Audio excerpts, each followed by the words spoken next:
Hii ni hatari na nusu. Mwanadada Vienna anadaiwa kutumia zaidi ya dola 49,000 sawa na zaidi ya milioni 120 za Kitanzania kwa ajili ya taratibu za urembo wa kuongeza midomo. Hata hivyo, anasema matumizi hayo yamesababisha midomo yake kuvimba kupita kiasi hadi kushindwa kufunga kikamilifu. Kama unavyoona hapo kwenye picha, inaelezwa kuwa aliweka picha za karibu mtandaoni kuonyesha hali ya midomo yake na kujibu maswali mbalimbali kutoka kwa wafuasi wake. Taarifa hiyo imeibua mijadala mingi sana na mikubwa kwenye mitandao ya kijamii, ambayo baadhi ya watu wameonyesha wasiwasi kuhusu hatari ya kiafya zinazoweza kusababishwa na matumizi kupita kiasi ya taratibu za urembo.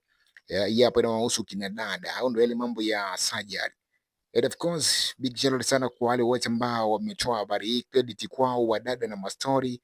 And of course, ni moja kati ya habari kubwa zaidi, inafundisha zaidi. Vipi kibongo bongo, ni mdada gani ambaye umewahi kuona akiathiriwa na jambo lolote kuhusu masuala haya ya surgery? Mkavina TV, stick around.